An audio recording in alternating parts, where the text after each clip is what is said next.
Now, I love me some Dalvin Cook. The pride of Florida State is elite and deserves to be one of the higher paid running backs in the NFL, but can't stay healthy, has never played a full 16 or 17 game season with the Vikings, and it just sort of is what it is. And there is an amazing point that was made by our guy Marcus Mosher over Super Bowl leading rushers and how much they're paid, because the league has changed. Like, it is no longer a running back driven league. This is not the 70s. This is not the 80s. And even though Mike Zimmer and the Kubiaks are like, we're going to run to throw.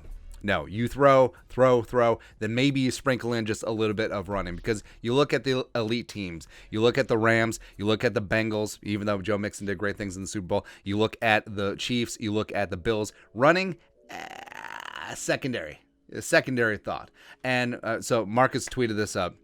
Take a look at the leading rusher from the last 13 Super Bowls and their base salary. So yeah, Cam Akers last night, doing things for the Rams. There you go. Base salary, very minimal on his rookie deal coming out of also the pride of Florida State. Then you got Fournette, very cheap free agent deal last year with the Bucks. He did great things. Damian Williams of the Chiefs, minimal deal. Sony Michel of the Patriots, rookie deal. LeGarrette Blount of the Eagles and the Patriots. I mean, Blount got around, man. They passed him around and he got some rings. Love to see it. CJ Anderson, Gary Kubiak's team. Yeah, Gary Kubiak, 2015, who built around the run, even though the dead-ass corpse of Peyton Manning was there. But CJ Anderson, the pride of Cal, just getting things done there. LeGarrette Blount, another ring. Percy Harvin was the leading rusher in the Seahawks Super Bowl, because, I mean, they didn't really need to run, and Percy busted that long one, and he only made $2.5 million that year. And Percy only played 2 games that season against the Vikings and in the Super Bowl.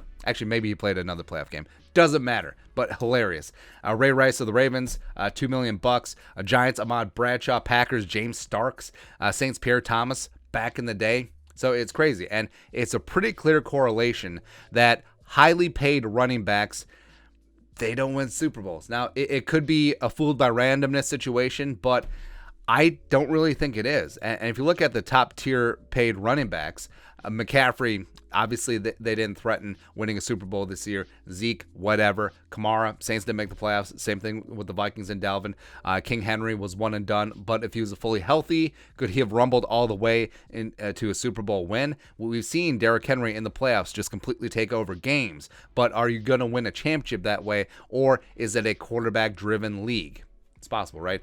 Nick Chubb with the Browns, Joe Mixon would have won last night if the Bengals just could have held on for one more day. And then Aaron Jones of the Greasy Grimy Green Bay Packers. Obviously, he's not doing anything in Green Bay. And with Kevin O'Connell, he wasn't there during the Todd Gurley era, but he saw with the Rams and Sean McVay, what happened after they paid Todd Gurley all that money, and then they did everything possible to get rid of that contract. They essentially benched Todd Gurley. McVay moved on, quick to punt him, and now they get to this spot where they had Cam Akers and Sony Michel on a cheap-ass deals. So it's whatever there. But I'm not saying that the Vikings should just cut Dalvin, but should they entertain trading for him?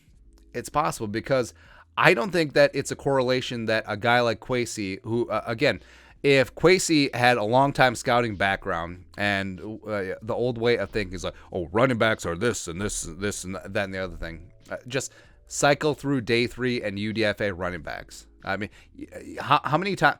Running back is the easiest position to translate from college to the NFL. It is. That's why you see so many rookies hitting the ground running, whether they're late round picks, whether they're UDFAs like James Robinson in Jacksonville 2 years ago. It just happens, man. It does. And it is the position of attrition, because the NFL really stands for not for long. It definitely means so for running backs, especially if they were in college for 3-4 years, taking all of those hits. Your body only has so many hits before you start going down a cliff. And I don't think that it can be ignored that the league's leading rusher hasn't won a Super Bowl in the same year since Terrell Davis in 1998. It all comes back to Gary Kubiak, man. So it's been, 20, I'm not good at math, 24 years? 23 years? Whatever. It's been almost a quarter of a century since that has happened, and I don't think that Kwesi a guy who asks why all the time, and he sees the teams that are succeeding now. The Rams and the Bengals were in the Super Bowl, even though the Bengals paid Joe Mixon. And the Rams, they shed Todd Gurley's contract, and then they went after other people, where I don't think you have to tie up a lot of money in the running back position. You just don't. But the Vikings are sort of stuck with Dalvin right now because they would have $9.3 million dead if they did cut or trade him because of the way that his signing bonus is prorated. Also, his $8.3 million base salary this year is fully guaranteed on the third day of the new league year. So if they're going to cut him, they'd have to do it quick. I don't think they would straight up do that because he does have trade value. And even if and when the date where his base salary guarantees, if the Vikings trade him, remember, cap hits occur when the money is paid. And base salaries are paid in 18 installments on Tuesdays, direct deposit, baby, during the regular season. So if the Vikings trade him before the regular season, that 8.3 comes off of their books. But they still have the 9.3 dead, or they can make it 3.1 dead, and then kick the can for another year and have 6.2 million dead if he's a post June 1st cut or release designation. It's whatever. Well, not cut because that his base salary would be due. You know what I'm saying. But would Kwesi get rid of Dalvin? I don't know, because even though he's highly paid, and even though there's an obvious correlation between how much you pay for your running back and your success, I don't see it happening because Dalvin is still a bona fide superstar. He's still only 27, still has some tread left on the tires, but you also have to factor in injuries with Dalvin. Does that catch up on him as well, especially around the shoulders where he had shoulder issues at Florida State? Does that extrapolate his not for long status with running backs in this league? I don't know. I don't know, man. But we saw it last year when Dalvin missed a couple games. Even though, all right, so say Dalvin is 100%, a combination of Madison, King Kene, as well as rookies TBD on rookie deal or cheap ass deals, could you get 85% of the productivity of Dalvin Cook?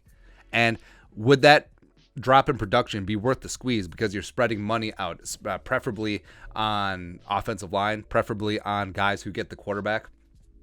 Does that make sense?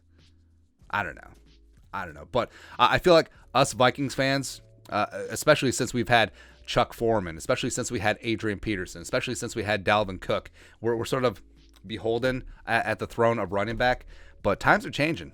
And I do think that Kwesi adofo-mensah and Kevin O'Connell have seen enough and will understand, hey, this is not how you build a team in 2022. So I think maybe it's not this year. Maybe it's next year when that dead cap number goes down. The Vikings could move on from Dalvin Cook, and I think they'll invest in the quarterback, in pass catchers, in offensive line, and dudes who get the QB. So there you go. But yeah, it's probably not a good sign for number 4, but get your number 4 jerseys out, baby. That's right, man. But your thoughts are thoughts. Running backs do not win championships. Let us know in the comment section below. Subscribe for daily Vikings takes. Want to support the work? Put a little something in the Venmo. But until next time, Skull Production Value.